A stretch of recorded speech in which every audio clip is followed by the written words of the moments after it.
Hello, everybody. Okay. Okay, I think this is good. Is it good? Okay. Okay. Can you give me a second? I'm just gonna grab a glass of water. I'll be back with you in a second.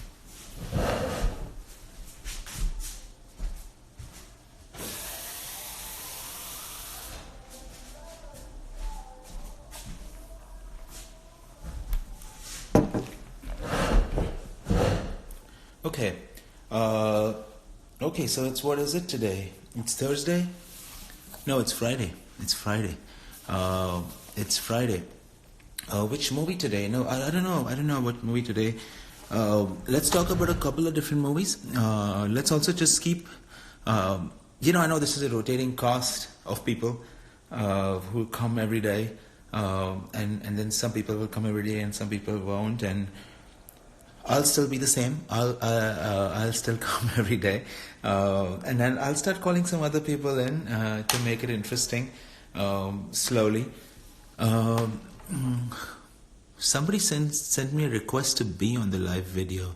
I don't know, man. I don't know, but that's a good idea. I'm actually gonna start inviting some people over to join us in these things, so that I'm not the only one, talking all the time. What I wanted to talk about today, because we need to give this structure always, is somebody said my lecture started. It's not. It's not a lecture. I'm just talking about a little bit of stuff that I know, and then I'm, talking about it helps me too to know it better. And I want to answer your questions, most importantly. So what I want to do today, and we're gonna go, we're gonna have like a small schedule. We're probably gonna spend 45 minutes to an hour together.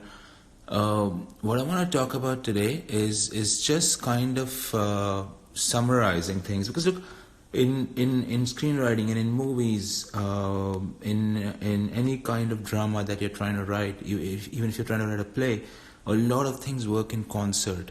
I have a friend who's a playwright, and I was talking to her, a couple of, it feels like a century ago, because it was when everything was normal, and she told me about her first play that she wrote, and this play was supposed to be. She would write a lot of ellipses, and I've read some of her stuff, and she writes a lot of ellipses between dialogues, which I guess are pauses, and it leaves it up to the actor or the director, I guess, on how to use them and how it's supposed to be performed. So she wrote this play. It was a beautiful play. It actually was performed at a theater for a paying public, and the person who directed it is they directed it in a way that was not the way that it was written. So it was very quick. And now look, I haven't seen the plays performed, but I could tell that the thing that doesn't really work because it was performed in a way that was tonally not consistent with the way that it was envisioned and written. So the original conversation that we were having about tone, and we are talking about tone here in our talks here about as being a sum total of many things that work in concert. And then yesterday we spoke about structure. We spoke specifically about the 3-act structure, but we spoke about it as a tool to make our writing better. And then through your questions and also separately, we've spoken about characters. What characters want, what they need, what's the difference between those two things. Now, so we've spoken about tone, we've spoken about structure, we've spoken about characters. You guys have asked me a bunch of questions. I always bring them back to these things, whatever we are talking about that day. Yesterday we spoke about La La Land in terms of structure. And then after that I was thinking, and I got a couple of interesting questions. There's something on my phone. I got a couple of interesting questions from some of you. And I thought, well, we've covered like this whole gamut of things, and we could take so many movies, right? We could take, like yesterday we spoke in detail about La La Land. We broke it down and we broke its structure down and we discussed it, and we could take a new movie every day and talk about it. And the more we do that, the more we'll sort of solidify our understanding of structure of movies. But I also want to keep reiterating, and I want you to understand that, and this is something that came to me after many years of trying to write, is that this structure that we are talking about, whether what you learn in school is a 5-act structure or this traditional 3-act structure, it's a tool to make your writing better. It's a tool to ask yourself if sort of what you're doing is in concert with centuries of storytelling over the fire, in movies, on stage, because this structure that we are talking about is ingrained in people's subconscious. So whether the audience knows it or not, like there's hardly any member of the audience who will raise up his hand or make a note to self in the middle of a play or a movie and say, hey, that's where the first act ended. Sometimes literally, there'll be a break there. But let's just talk about a movie, or they'll say, hey, this is the midpoint of the story, or this is the second act break. They won't say that, but they know it subconsciously. Now that they know it subconsciously, doesn't mean that we have to create a structure like that and then we have to adhere to it. What I'm saying is that you write the way you write, you'll discover your own process. But then you later take this tool and you use it as a gauge. Use it as a gauge to help you with your writing. Okay? But yeah, at some point I want to talk about another movie and break it down in a similar way.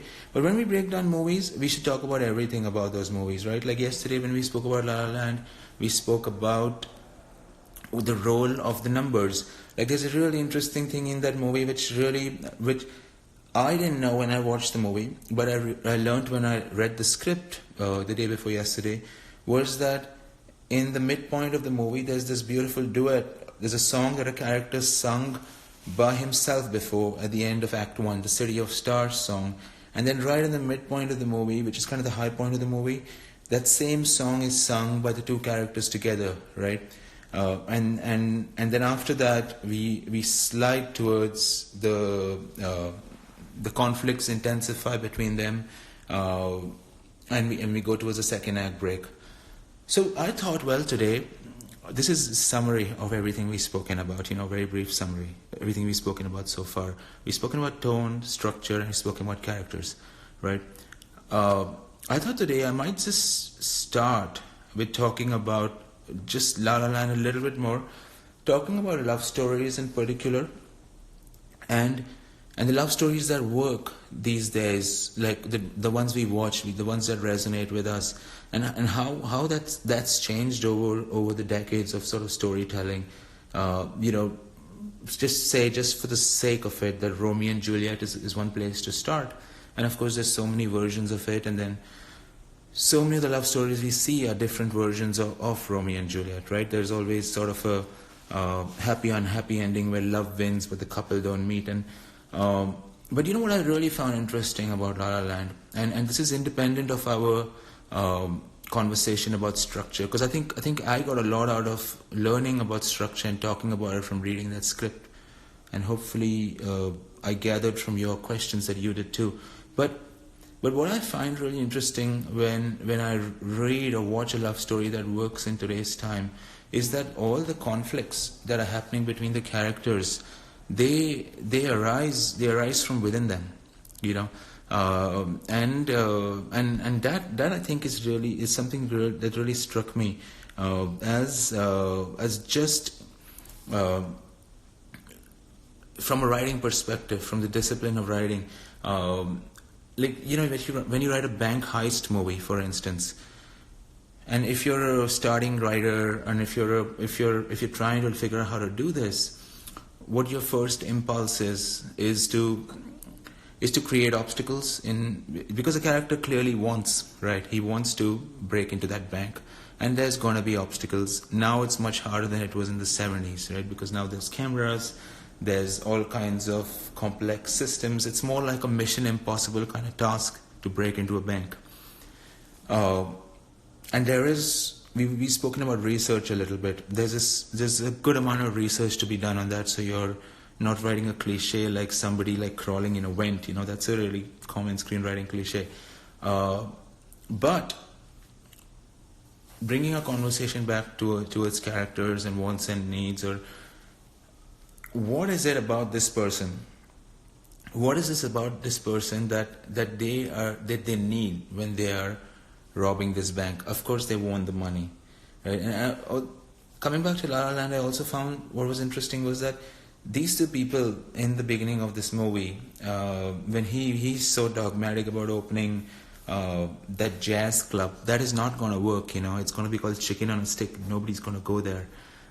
And she is without going through this love story, she's not going to be able to achieve her dreams in this city. So it's not a love story just for itself that works. It's not a bank heist movie just for the bank heist that works. Why these movies that we are talking about work, whether it's La La Land or Erin Brockovich, Singing in the Rain, and I want to talk a little bit about Patterson today, because somebody mentioned that yesterday and I thought that was really interesting. Why these movies work is because there is something else going on that is aside and apart from what it seems like the movie is on the poster, or when you describe the movie to your friends. If you describe the movie to your friend, you'll say, oh, it's a beautiful musical set in LA between an actress and a jazz musician, or it's a movie about in the silent era of Hollywood set between a big Hollywood star and an upstart, or this is a movie about somebody taking on the system. But there's always something going on underneath them, right? So that's what I want to get at all these conversations through that what is going on between the people. And I know for myself, the movies that I've made, the few movies that I've made so far, the ones that have gone right are the movies that have come from, and I call it inside out, like when they've come from a place of character. And there is something going on aside from what is apparent, right? And if that is there on the page, it makes an actor's job easier. It tells me how to shoot the movie. The script actually tells me how to shoot it. If there is an inside-out way of having developed it. So there is something going on aside from the bank heist. There is something going on here aside from the obvious sort of love story trajectory. And then, if that is going on, somebody asked me really interesting questions about endings the other day, and if endings should be abrupt or not, if they should leave things to the people's imagination. The real answer to that question is that it's not the question of the ending being abrupt or not, or leaving things to people's imagination, because that sounds really lofty, and that's something to say. But the real answer to that question is that if you've worked on a movie from an inside-out place, and you've got a character from his wants to his needs, or however you want to express that, but if the story within the story is the one that works, when the story inside the story ends, there is no reason to carry on with the story, because that story, that plot is just a device to get your character from point A to point B. Somebody asked a really good question about linearity, that do non-linear stories also fall into this structure, and I was thinking about that more, and I thought, well, I said yes yesterday. I said yes, of course, something that's non-linear, you're going to be able to take it, and you're going to be able to put it into this 3-act structure and use it as a tool to make it better. But the real answer to that question is that the real art of a movie, like, say a movie like Pulp Fiction, like the real art of it is that, of course, it's non-linear and it's going from one place to another, and it's very artfully told. But there is a story within the story for all those characters. There's a through line, and that through line really fits this 3-act structure. And when that through line ends, when all these things come together, that's when we go out of the movie. Now we may go out of the movie in the past, or we may go out of the movie in the future timeline, or we may go out of the movie in the present timeline. But we go out of the movie when the story within the story has ended. When you've taken a character from their wants to their needs, that's when the movie ends, and there is no reason to stay beyond that, and that is the ending of the movie. And yeah, of course, that is not to say that you cannot have a beautiful epilogue and send people home with that. But that's a matter of taste, it's a matter of choice, it's a matter of tone. So let's come to tone, because somebody asked me a really interesting question yesterday about Patterson. It's a movie with Jim Jarmusch I really love. It has one of the most amazing actors working today in it, Adam Driver. And it's a good movie to talk about tone. And I'm just going to blabber on for maybe 2 or 3 more minutes, and then I'm going to take your questions. Because I just wanted to use today to kind of summarize, because we've met 3 or 4 times, and we've drilled deep into characters once. We've spoken about tone once extensively. Yesterday we broke about La La Land and spoke about structure. But I just wanted to emphasize today about how all these things work in concert together. And of course, there is so many other things about screenwriting that I'd like to talk to you about. Like, as I'm writing every day, and the stuff that I'm dealing with, like I'm working on a scene today. I want to talk to you about a scene, the beats of a scene.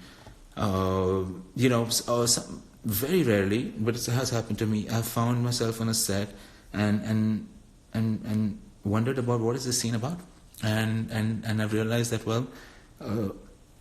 me in concert with the writers, we haven't done the work that we were supposed to do before we got there. But when it has worked, we have done that work. And I want to talk to you about that work, right? But scenes and the overall structure of movies. But let's talk about Patterson a little bit to just bring, to emphasize how tone, structure, the characters going from their wants and needs, everything works in concert. And when everything works in concert and is done in a very artful way, you don't, as an audience, unless you take the script and you rip it apart and you read it like I am doing these days before talking to you, is that you don't realize that where it's going, right? So from the beginning to the end, the character's journey feels both surprising and inevitable, right? So, and that's the goal: how to make this surprising, both surprising and inevitable. And those things seem to be two opposite things, but you need to kind of accomplish them together to make something work. I also want to talk to you a little bit about how Patterson does that, and it does that while achieving a consistent tone. And again, wanted to emphasize that we are talking about tone not as an amorphous concept, because it's very hard to define tone. We are talking about tone as something that works in concert across the writing, the performances, the production design, the way it's shot, the costumes of the people. And Patterson is like a really good example of a movie that keeps a strong handle on its tone. It's the way it's performed. And yesterday somebody mentioned the Florida Project, and I spoke about something specific in that movie to illustrate tone for you. I said that there is a house that burns down in that movie, and in that movie it's not like a budgetary reason, or it's not a factor of the movie being big or small, but they don't show literally the house burning and the characters running out of that. They make a really sophisticated choice of these kids starting a fire and then the crowd watching the fire from far much later, because what matters really is the implications that fire will have on those friendships, and they want to get to those implications and also keep it tonally consistent. If you watch that whole movie, that movie follows these kids so closely. And it's a movie that captures little moments, right? It's a movie that captures really little moments. I'm talking about the Florida Project now, the Sean Barker movie. It captures really little moments. It's a movie that's focused on little moments.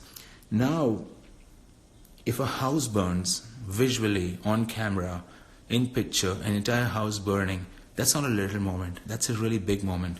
So the choice of expressing that event in small moments is really about conforming to the tone of that movie. And that's what's so beautiful about that movie. And the same thing with Patterson. Patterson is a story of a bus driver called Patterson who lives in a town called Patterson, New Jersey. And it so happens there's another writer, a great writer called Patterson from that town, who lived there many years before him. And he writes poetry. And the movie is interspersed with his poems, his scenes with his girlfriend who he lives with, his scenes in the bar with the regular people, his customers. And the movie is just him driving around. But it gets to sort of a boiling point, an existential crisis, when he realizes that a 10-year-old girl is writing poems that are as sophisticated as his, right?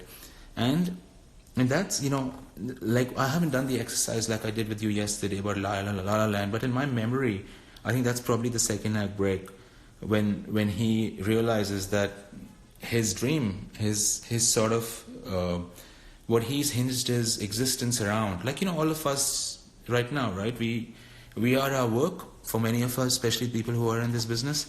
I mean, yeah, well, some people have a very balanced life, okay? Probably saying stuff about myself that, I shouldn't, I don't want to, but like, we are, for many of us, we are our work, and that's all we are, or consider ourselves to be. And then here's the situation that is forcing us to think about what else we are. What else are we? We can't really go out and make a movie right now. We can write one. And I mean, I can read the entire script out to you on Instagram Live, but that's not the movie. But that in that movie, he has an existential crisis. I'm going to start sounding like that dumbass Donald Trump if I can't pronounce these words.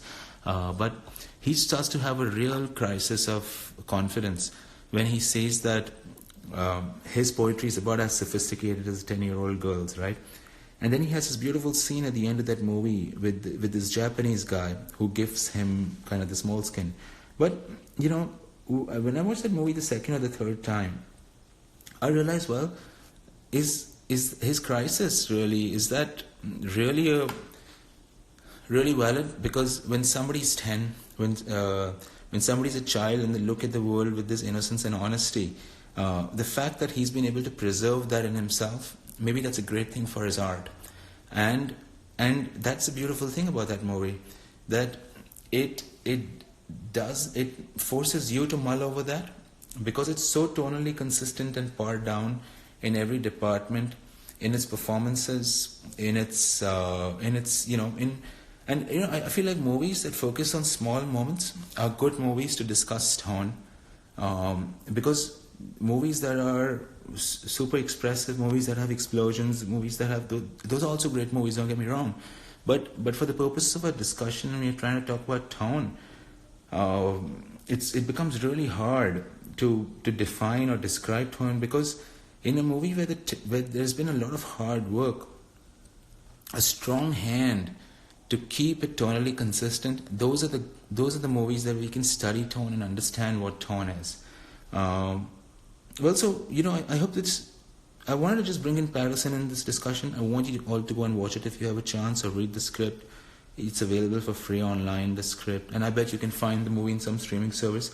But it's a great example of how to achieve a consistent tone, and it's a great example of, it's a movie where the tone is, the director has writer and the director have such a strong grasp on the tone that you can watch that movie and see that across all its elements, across its writing, across its performances.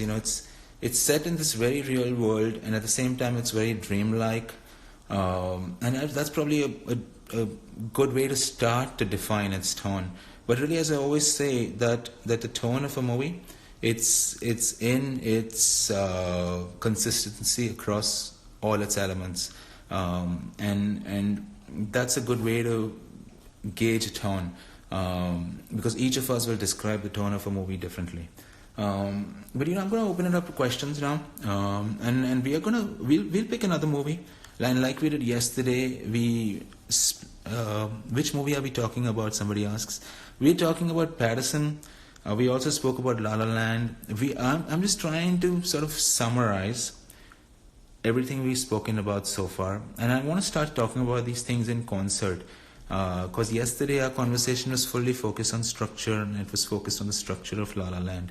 So I thought, well, it's important to just take a step back, because otherwise people will get obsessed with structure and start talking about, why is my script not working?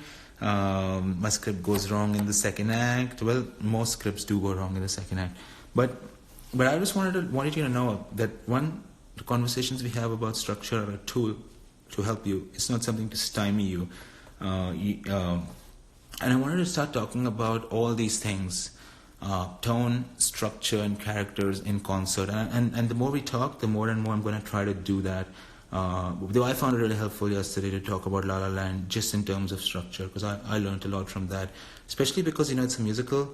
And I'm trying to write a musical now, and I'm just trying to figure out how to do it. And what's especially hard for me right now is to figure out where the songs come.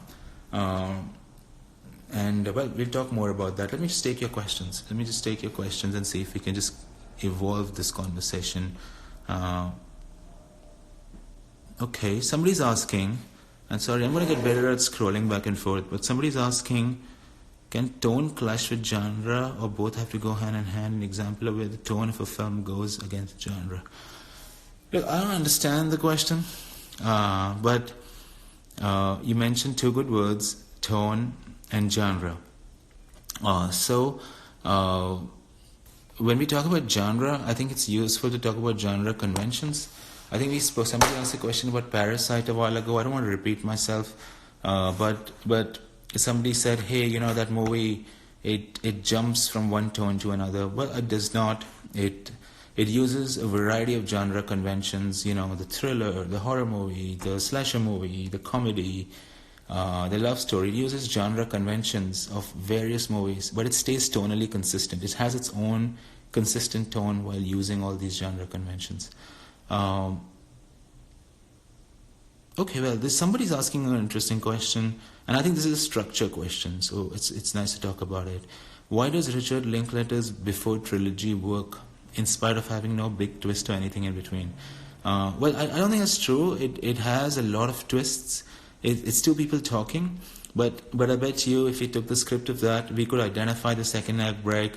We could say, there's a point in one of those movies, I think the last one, where she storms out of the room, and it's literally like their relationship has gone to shit, and we know that they're probably this is not going to work.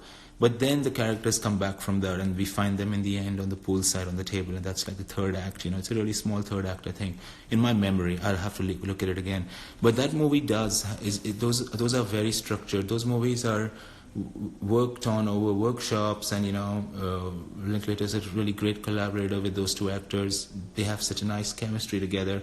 But those movies are very well structured, both within the scenes and overall. I find them to be amazing to watch, because they're so well structured. Okay. In the photograph scene in which Rafi and everyone were drinking at night, and the way they were talking, it seemed they are drunk in real. Is it true? I love the performance of Zakir. Well, that's not really a question about structure or tone, but I'll tell you what, no, I think, I gave those actors a choice, and also I really diluted the drinks. Some of them wanted to be actually drinking, but I made sure that the drinks were super diluted, because this is like hard work, and it happens over many takes, and you've got to give the actors what they need to do their jobs well. So I'm not really opposed to that, but I do know in the reality of it that we're gonna do. There was 2 drunk scenes in that movie. One we did in a single shot where we were just pushing in on the principal character. We did about 18, 19 takes of that, but I knew that we just wanted to get that one shot. But in that other scene, we needed to cover it, and we needed to move the camera around, and I knew we were going to do many takes. So for that scene, I was more careful about not getting the actors too drunk, Okay. Hey, this is a good question, and I think I can relate this question to tone, right? What are your views on the use of music in a scene? Because you use really minimal but very realistic music. Well, that's not really true, actually. There was about 14 or 18 places in Lunchbox where there was music used. And yeah, I mean, you could call it minimal because it's just the piano In other movies, I've used the full orchestral score, but and most often it's work. Sometimes things don't work exactly right, and then that forces you to think, hey, why didn't this work? My view of a great score of a movie that I watch, whether it's a big score or a subtle score, a clamped down score, is that when you leave the movie, you should not remember the score.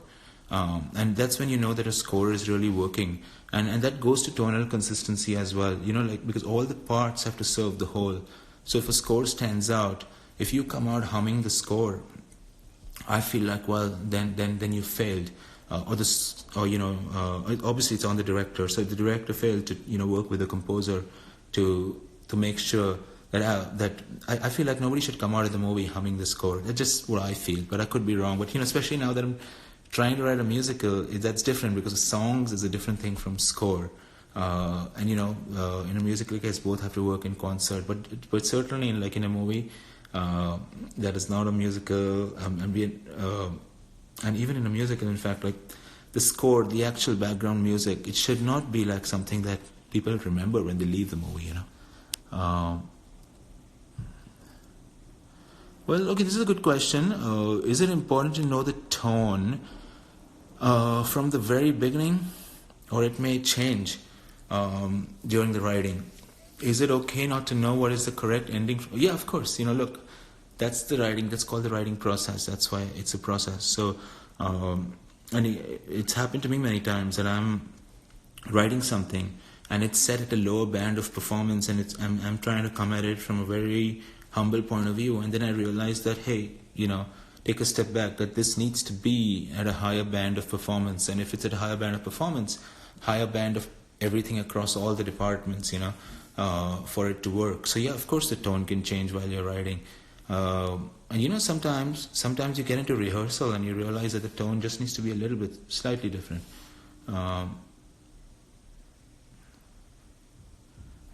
Can you give us more info about what you? Yeah, of course, I'd love to talk about what I'm working on, but when I know more about it, absolutely.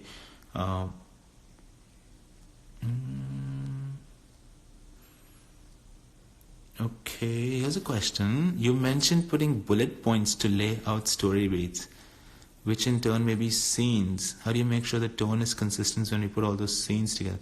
Well, look, I think let me be clear about tone. Is that this is why it's hard to talk about tone and to make it a centered conversation on tone, unless we talk about tone across all the departments of a film. You, as a writer, you will not grasp the concept of tone, right?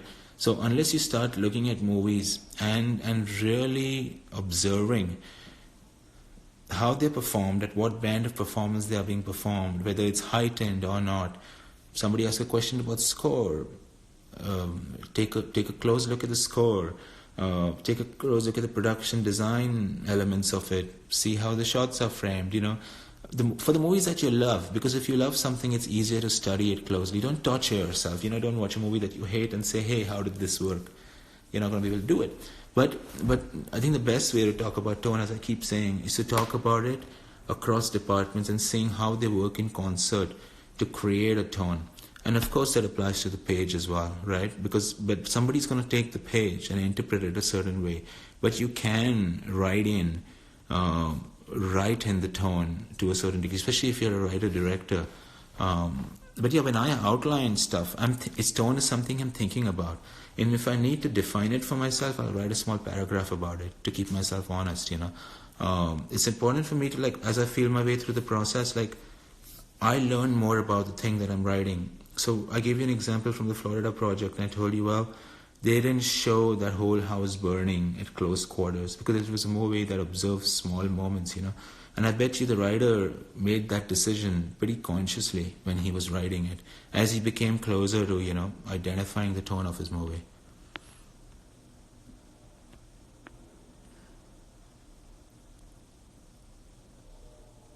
Okay, well, look, see, somebody's asking me a question that in Before Sunrise, people are having random conversations. As a director, how do you ensure that you're not entering a meandering zone? Well, you don't. They are pretty scripted. Those are pretty scripted conversations. they're workshopped, they're very scripted, they're not random conversations, and they're not improvisations, and even improvisations have to be structured. Um,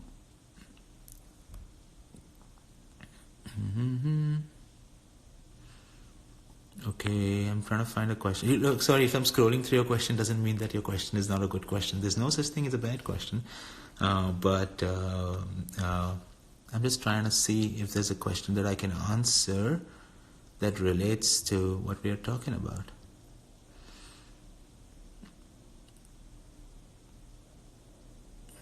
Okay. Thank you. Somebody says you're welcome. Sometimes after a lot of... Okay, this is a good question. And it doesn't relate to writing per se, but it relates to directing. But let's mix it up a little bit. Sometimes with a lot of takes, it starts to look plastic. How to take care of that? Well, I think this happens with all directors. But sometimes when you do a lot of takes, if you get a good take, I've realized that if you get a good take, and then you should probably do one safety and move on. Sometimes you do a lot of takes, and then you try to get it back to what you liked. And it's very easy to get into that, both as a film student and as a professional, like working professional. This happens to everybody. Is that you get on a set, you start doing takes. You use your initial takes as rehearsal, and then you get to a place where you want, or you get pretty close to it. And then you keep doing more takes to get back to that place. Now, I think this is the only useful way I have right now of answering your question, is that you've got to know to stop. And I've learned that only through experience, because you only learn through experience. But somebody says, can you please explain tone in a more easy way? No, I can't, because it's a very complicated thing to talk about. So I'm talking about it in a very practical way. I'm talking about it. I'm taking a movie like we did La La Land yesterday. I'm talking about Patterson, and I'm inviting you to read the script or watch the movie, and I'm talking about it in a holistic way, because I don't want to define it. I don't want to define it precisely, because there's no way to do that. Language doesn't have... It's part of a feeling. It's part of... and it includes a lot of things across the departments of a movie, right? But if you have a strong handle of a tone of your movie, I venture that you can write it into your script. So, for example, like somebody's been asking about Before Sunrise, After Sunset, those beautiful movies. They have a really... they're very conversational, they're very chatty, but they have a pretty nice expressive tone, but they also... it's very consistent across the board. It's not like... those characters play off of each other, and they misunderstand each other, and that's what the conflict arises from. But those are not like quiet movies. They're beautiful movies, but they're not quiet movies. They're a good example of like tonal consistency, and they have a very they have a feeling of being improvisational, but they're really not. What do you think of sound? Sound in films, you know what I've generally done, and what's worked for me, and the kind of stories that I like to work on, is that using the sounds as the score.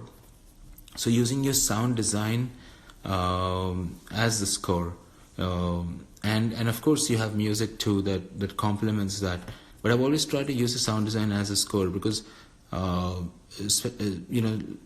for example, if the character is in a train, in a subway or a local, and he used those, and he has like a really mundane existence, to use the repetitive motions or clanks of that subway to exaggerate them, doing those kinds of things, I feel like that is a lot of fun for me.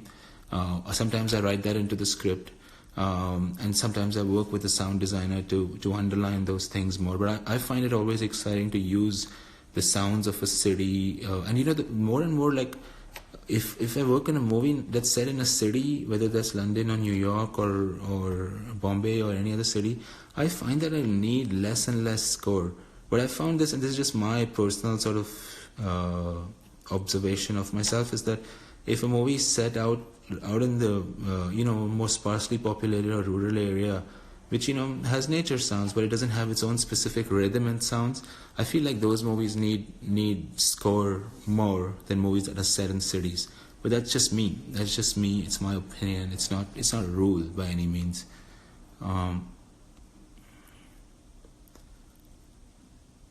Okay, that's a great question. Suggestions on structuring improvisation. So here's a good, sometime in the near future, we'll talk about scenes. We'll talk about beats of a scene. Suggestions on structuring improvisation. Well, there's a lot. Like, for example, I can talk to you from experience. Like, I'm supposed to be shooting this week here in New York, so I'm supposed to be rehearsing with two children, and who've never faced the camera before. Don't want to rehearse the scene that I've written, right? What I want to rehearse is something that happens before that, or I want to rehearse something that is a parallel kind of situation. But when I'm trying to structure an improvisation, I make sure that the two people doing that improvisation, and this is something that I've learned over time, right? I did not know this when I just dropped out of film school or when I just started making movies. I made a short actually called Cafe Regular Cairo. You can find it on Vimeo, and I wrote it out, right? I wrote it out as a script, but I allowed the actors to paraphrase, and I changed it a little bit over time, and including before the day we were shooting. Because one of those actors is a complete non-actor, the other one was a professional actor, but I wanted to have this element of what somebody was saying, random conversation, which is not the right word, but I wanted to have it feel like it was surprising and also inevitable. I think that's a good way to describe it. But when you start to structure an improvisation between two people, I think it's important for yourself to know, because it's an improvisation, so there's an element of surprise. You don't know where it's going to go, but there's certain things that's important to know, is that what does each person want from the other person. Like, for example, like you have two people sit and talk. You don't just say, hey, start talking about money, right? And you always give one person a driving need, right? You tell them, hey, you want to borrow money from this other person, right? Now, if he wants to borrow money from the other person and the other person is going to say, here's the money, the thing's over, right? You tell the other person, you can't give him the money, right? You can't give him the money, but you can't, and over time, like I take breaks between the improvisation and I keep sort of fine-tuning these wants from each other, depending on where I want to take it in the end, right? But I'm just throwing an example out here because I think illustrations is the best way to explain these things rather than theory. So you tell the other person you can't give him the money, but you can't tell him that. You can't tell him that because he thinks you're rich, and I'm making this up right now, but I'm just trying to illustrate this for you, because the person who is supposed to give him the money can't give him the money. At the same time, he cannot admit that he himself doesn't have the money. So there's an intractable conflict that one person wants the money, he thinks the other person has it, the other person doesn't have it, but he cannot admit that he doesn't have it. And that when we talk about scenes, I think that we'll start from a place like that, and we'll go through the beats of a scene. Maybe we'll take a real scene from a movie and talk about it. But this pretend scene, this pretend improvisation, I think has like an intractable conflict. So I'll make sure that to start with them creating that sort of intractable conflict between them, where there is something that needs to be resolved here, or to be resolved in some measure. So I think that's a good way to start. That's a good way to start, and then as you see where it goes, you want the scene to turn, and this is what calls for beats of a scene. So I'll start with that intractable conflict. When it starts getting sort of not meandering, but when it starts getting stuck, I'll always stop it, and then I'll offer another little detail about it. I'll offer another little detail about it and say that I'll say something else of that nature. But I'll try to keep sort of turning the scene when I'm structuring an improvisation. But I'll also sit down before I sit down with actors and do it, like especially with these kids, that I sat down and I try to speculate about how it could go. I try to speculate about what could happen between these two people, what the conflict between them was at the center of it, and how it could go, and what I could offer them along the way. But I'll get into more. I think like a good way to talk about how to make improvisations is to talk about how to write scenes, to talk about the structure of scenes, the beats of a scene. I think that'll be a helpful conversation to have, and I think we should have it soon. We should maybe next time we should just pick a scene that we love and talk about it. I'm just checking the time so that I can get through your questions. Do you carry a notebook to jot down instances from daily life? No, I don't carry a notebook to jot down instances from daily life, but I do carry a. Oh, I have it right here. I do carry like a notebook with me, a traveling notebook, because I need these things. I love pencils, I love pens, I love stationery. It keeps me excited about writing. So for me, that's what it is about. It's about having some toys, really. I could just do it in a regular notebook, but I need to have these things, because half the work is, I think, making this work fun for ourselves. Okay, how do you decide how to shoot? How do you decide? I think I said this before, but I don't mind answering it again. And then I think the next question is also a good one.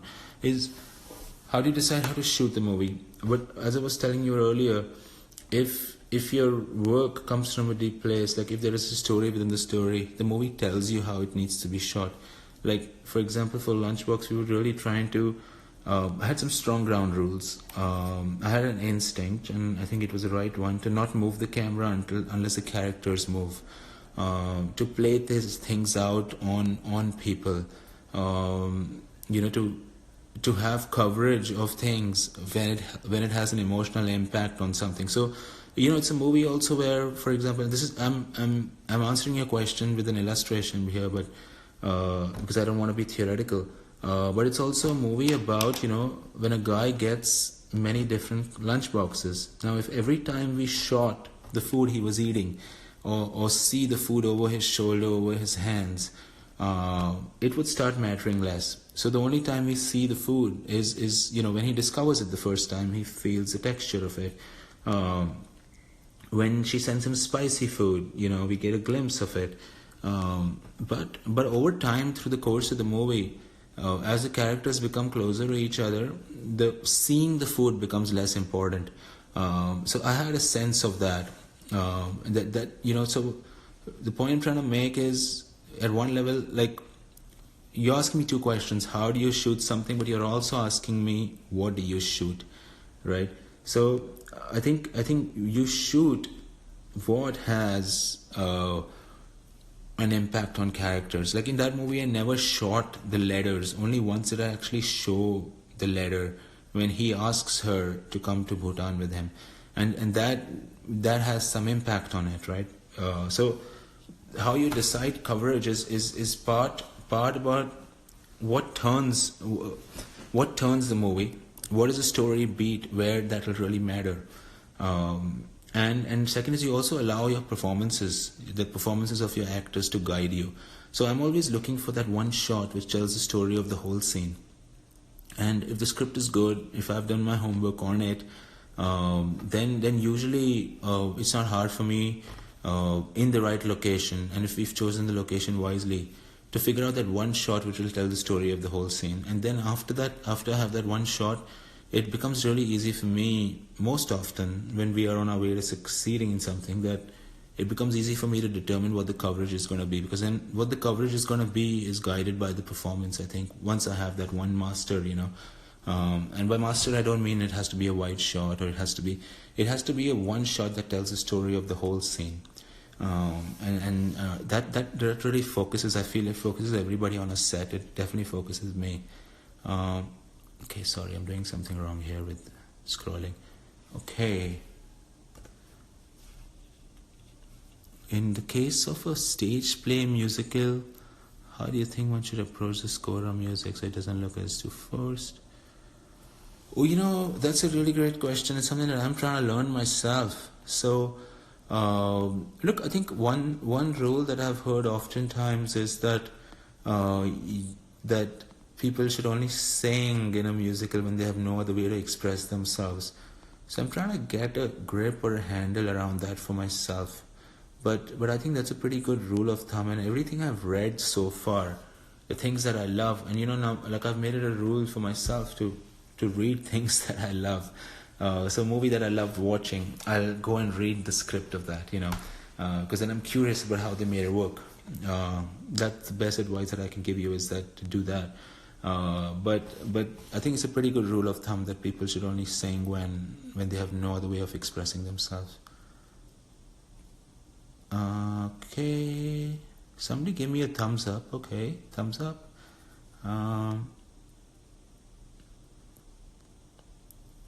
In every film, there's no signature for a filmmaker like Nolan uses. Somebody's asking me about here a question about collaborators. Like, I like to work with the same people often. I work with the same editor all the time. I've also worked with the same composer twice because I find that we are very creatively aligned. On my last movie, I worked with the DOP, and then I've worked with him one more time since, like on a commercial, and then I was about to I'm going to work with him again on my next movie. I'm like, over the course of your career, you build a team. So I have an editor I love to work with, I have a composer I love to work with. It's not like I won't work with other people, but I always like to go back to sort of a core team. So all the movies that I've made in India, only 2 so far, but I've worked with the same costume designer, same production designer, even the same line producer, same editor. But yeah, I always try to find a core team. Like, always try to repeat working with people that I've had a good experience with, because there's a great shorthand. And somebody was asking me yesterday about the value of going to film school. I think the only value is to find those people that you love working with, and of course, I don't think the only value is, but that's a big value of film school, is to try to find your team.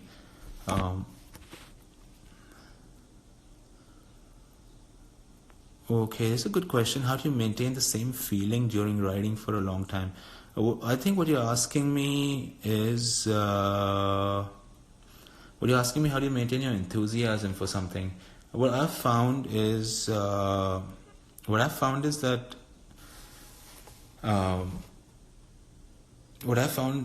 working on multiple things at the same time helps me a lot. So if I lose like steam, or if I'm not being able to figure something out, I'll start writing something else, and then I'll come back to it. That lately, that's helped me a lot.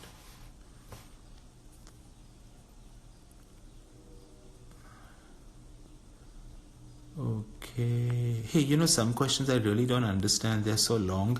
I'm having a hard time. So if you can make your questions simple, like there's some movies that you guys are mentioning that I actually truly haven't seen. Okay. Please talk about verbal motifs.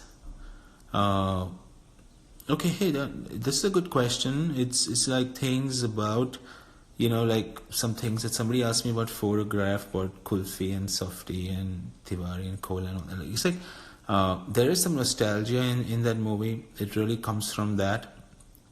But here, this is the interesting thing about writing dialogue, is that people never say what they mean.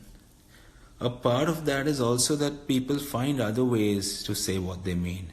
So if somebody is being weak, you don't really want. It depends on the dynamic between two characters, but to write a dialogue that says, "Hey, you're weak," is not really great writing. We always want to be working from a place of subtext. So it's great that if you've determined the subtext to be you're weak. Now the question is, how would somebody say it, or would they say it at all? Would they just disrespect somebody if they thought they were weak? How does somebody express that? Like, Somebody asked me a specific question about one of my movies and mention of Kulfi, but that was a way for one character to tell the other that he was like a softie and not like, hard like a Kulfi. So it's really a question. I think your question is really about dialogue and subtext. Oh, somebody else loves stationery too. Yeah, I love stationery. I have a pen. I'll show it to you. What else are we doing here, right? I mean, I have a pencil box. I have many different kinds of pencils, different kinds of fountain pens that I love. Pencils of different nature. This one is super dark. This one not so much. This one is free from the New York Public Library. Have an eraser. Yeah, this stuff, it's important. Otherwise you go crazy. And I love to draw diagrams. I love to draw diagrams when I'm working on something, when it comes to structure. Where can we watch Cafe Regular Cairo? I think you can go to Vimeo or YouTube or something. I don't know. But some people are giving me really nice compliments, so thank you. How do you capture amazing tender moments? I don't know, man. I think it's just not just me, it's also the actors. But it's also a lot of the work that we're talking about here. We're talking about, I've come to a point in my short life where I only want to direct things that I write, and I can get them to work on the page, before I get there. And that's a big part of it for me, is to work on things that I write, so that that I can fully feel them in my bones when I'm on a set directing.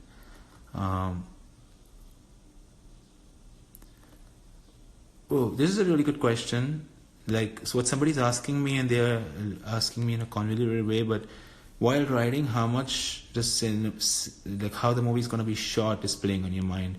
It's not really playing on my mind at all. What I try to do is to make the script something like good literature, so that somebody can read it like they were reading a book and flip through it and not get distracted too much by how it's going to be shot. So I was telling you yesterday, if I want to shoot something in one shot, I won't say, hey, this is going to be shot on one shot, or wide on, close on, I'll say this will be in one swoop, we see this, the screenwriting is, as a form, it's closer to poetry than it's closer to prose, to a novel.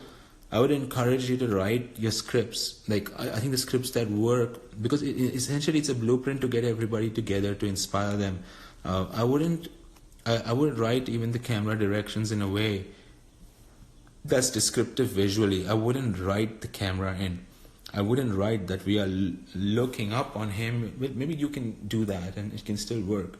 But I wouldn't write a whole lot of shots into the script. I wouldn't advise that. But you can do it in a way that works, and I don't know. It doesn't work for me.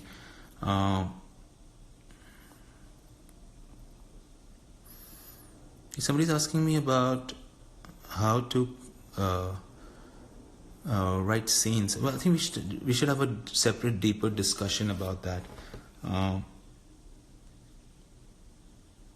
Okay.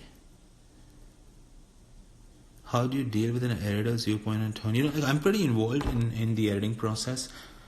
I think it's important to treat the editing process as another chance to rewrite something. And oftentimes I find that in the editing you can take scenes out, you can take portions of scenes out.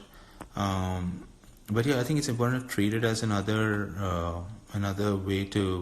rewrite to make it deeper. It's kind of a third rewrite, it's a writing process. The shoot is another rewrite, and the editing is a third rewrite. Okay, we have a minute, just a time warning. So, can you give me a tip that can help me start writing?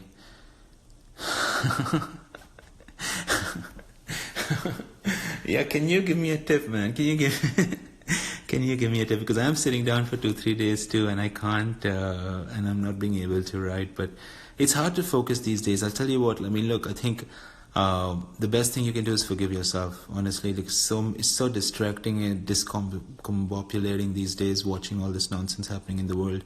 I think it's just forgive yourself. If you're sitting down for 2 or 3 days and you can't write, and be safe. See you tomorrow.